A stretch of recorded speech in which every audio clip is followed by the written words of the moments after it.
Qui suis-je pour te dire s'il faut lire ou pas Dandadan? À vrai dire, personne. Mais aujourd'hui quand même on va en parler et je vais te donner une piste de réflexion pour savoir si tu dois lire ou pas Dandadan.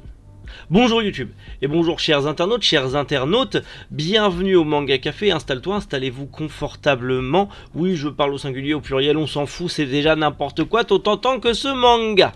Bref, vous connaissez Dandadan, tout le monde en parle, j'allais en parler aussi dans tous les cas, c'était prévu, je l'ai pris, ça glisse beaucoup.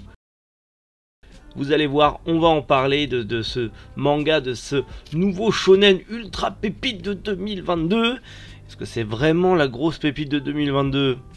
Ça, vous le verrez à la fin de cette vidéo, mais attends, regarde-la en entier parce que on va développer. C'est quoi Dandadan? Dans Dandadan, on suit Momo Ayase et Ken Takakura.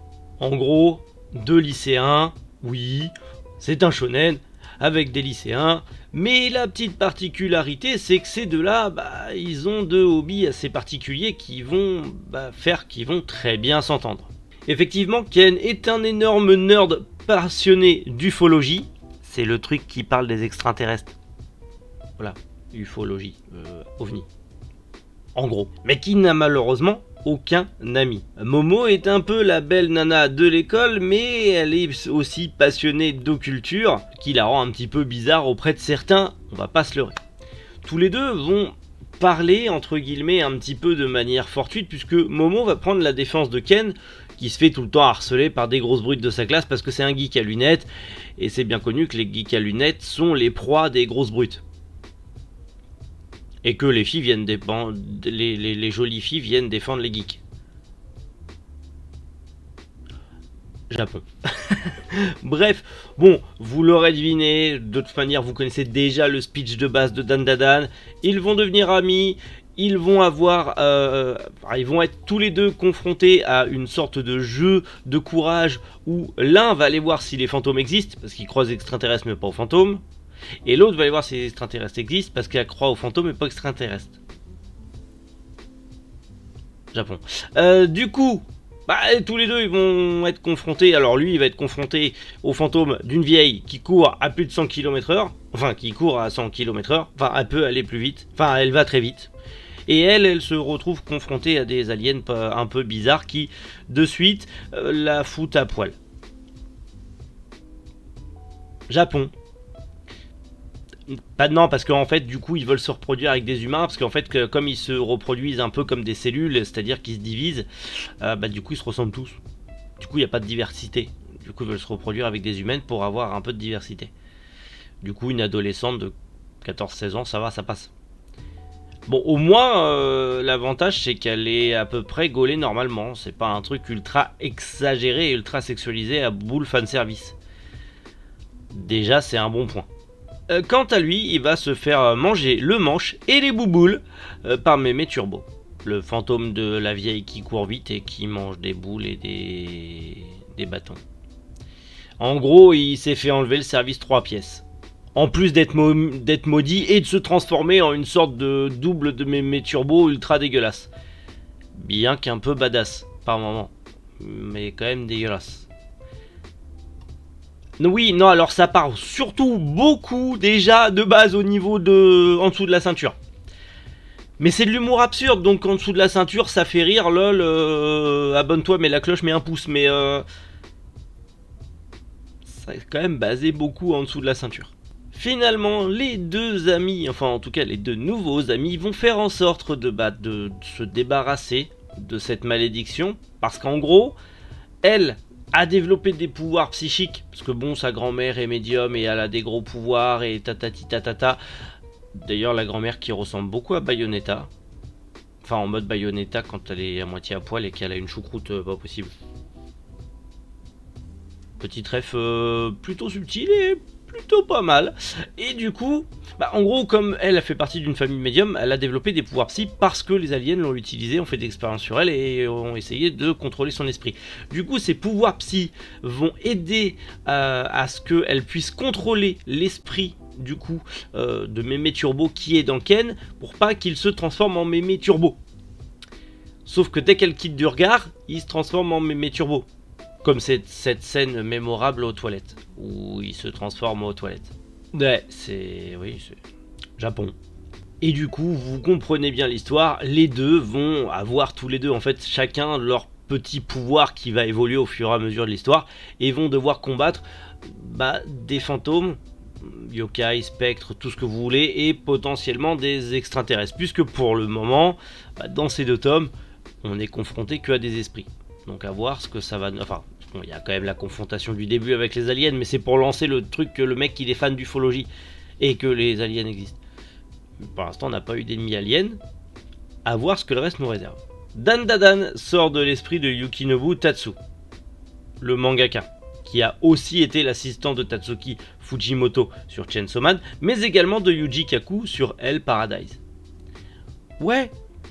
Donc oui, le mec a été assistant sur deux gros piliers du manga actuel, en tout cas du shonen actuel, et ça se voit dans le dessin. Et le dessin est une tuerie. Et les mises en scène et le découpage sont monstrueux. On se retrouve avec des planches pas croyables. C'est trop bien. La lecture est simple, lisible, pas brouillonne. On voit qu'il y a de la bouteille. On voit que Yukinobu Tatsu a de l'expérience et une très bonne expérience. Clairement, la lecture était ultra agréable. Les scènes de combat n'étaient pas brouillonnes. On arrivait à analyser chaque case. Même si c'est très, on va dire, amateur encore une fois, mais pour le moment, la lecture était agréable, le découpage était agréable, c'était pas brouillon, le scénario était bien amené, l'humour était présent, en bref, rien à redire de ce côté-là. La qualité d'édition. Bien sûr, vous le savez, c'est pas le tout de parler d'un manga en tant que son scénario, faut aussi parler de son contenant. Le contenu est important, mais le contenant également. Et du coup, c'est le premier manga estampillé Crunchyroll. Vous le voyez, bon, on a une édition qui est pas trop dégueulasse. En vrai, le côté Crunchyroll, en tout cas les dos Crunchyroll, me dérange pas, étant donné que c'est une nouvelle série. Donc, bon, c'est pas dérangeant. Par contre, en vrai, ils auraient pu garder au final le même reste que Kazé. Ils avaient juste à changer ça. Bon, ça va. On voit que c'est eux. On voit que c'est eux. Mais en vrai, il n'y avait pas besoin de faire tout en noir, tout ça. Pour le coup, c'est sobre et joli. Mais pour d'autres séries, ça sera Crunchy moche. Ouais, j'ai placé Crunchy moche et je suis content. Chose qui m'a surpris également, c'est la jaquette. La qualité est très proche d'une qualité photo, elle est même très glissante entre les doigts. J'ai trouvé ça très particulier. Vraiment, la texture change beaucoup de ce que j'ai pu voir avec d'autres mangas. Je suis vraiment surpris. Vraiment, on a alors pas de vernis sélectif, dommage, mais on a vraiment une texture très lisse, mais vraiment lisse, très papier glacé. Mais vraiment papier glacé, glacé quoi. C'est haute qualité. Donc là-dessus, on va pas se mentir, ça va. On a des petites pages couleurs. Alors, des petites pages couleurs, c'est juste des petites illustrations, mais on a des pages couleurs sur papier glacé, c'est déjà pas mal. Niveau impression, on est quand même sur un grammage assez correct. Attention, le papier est pas ultra épais, mais on a très peu de transparence. Bien sûr, la dernière fois, je n'ai pas assez développé sur le grammage, on me l'a reproché, cette fois-ci je vais développer. En gros, le grammage c'est l'épaisseur du grain du papier. Là on est clairement sur un grammage allant de, allez, je pense qu'on est sur du 5-6 à peu près en grammage, en sachant que le 2 c'est la version Hokage de Naruto. Donc il y a légèrement de la transparence, mais franchement ça va. Je n'ai pas vu de soucis d'impression et la qualité du produit global est plutôt bonne. La colle m'a l'air assez épaisse et donc, pense, tiendra dans le temps. La seule chose qui me choque, c'est la souplesse du bouquin. Il est ultra souple et j'ai l'impression, je ne sais pas le papier qui a été utilisé, mais j'ai l'impression que dans l'amidon du papier, il y a une sorte de mémoire de forme. C'est-à-dire que en gros, à ma lecture, je sentais que le tome avait été un petit peu, voilà, un petit peu tordu. Voilà, je sentais que le papier, je me suis dit, putain, le papier se tord, ça m'enquiquine un peu. Et au final, une fois l'avoir remis à plat, il a retrouvé son plat initial. Je les ai lus, donc ils ont été très déformés. Et pourtant, vous le voyez, bon, ils sont un peu gondolés, mais comme ils ont été imprimés il n'y a pas très longtemps, c'est un peu normal. Mais je veux dire, il y a vraiment une sorte de souplesse. Il est vraiment ultra souple. C'est pas des blagues, il est vraiment ultra souple. Donc, bah, au début, c'était un peu désagréable, c'était pas trop rigide, mais au final, à la lecture, j'ai trouvé ça plutôt pas mal. C'est vraiment, on sent que il y a quand même une recherche derrière pour avoir quelque chose de qualité. Autre chose que j'ai adoré, je vous le montre, à plusieurs pages, on a des marges, bordel à cul, j'en en parle tout le temps. Malheureusement, beaucoup de mangas évitent les marges et croppent un petit peu trop, et on se retrouve parfois avec des doubles pages qui, bah, du coup, à cause du manque de marge, sont un petit peu coupées, c'est dommage. Là, avec la marge, on a des doubles pages de qualité, et ça fait plaisir. On le note jamais assez, mais le fait d'avoir la marge, d'ailleurs regardez, la marge, si vous voulez voir qu'un manga a une marge, on la voit ici, le petit blanc là c'est l'imprimé, et là il y a la marge, et bah du coup, je trouve ça ultra cool. Je trouve ça ultra cool parce que peu de maisons d'édition se cassent le cul à le faire, mais quand on a des doubles pages où on a besoin de lire une action plutôt visible, où on a envie d'en prendre plein les mirettes en étant contemplatif sur une belle double page, le fait d'avoir une marge comme ça évite de trop casser cette double page et donc de trop casser l'illustration. Donc clairement là-dessus pour moi c'est un bon point. Alors, faut-il lire Dan Da Dan? Ah bah, je crois que la question, elle est vite répondue. Lire Dan Da Dan, c'est une chose.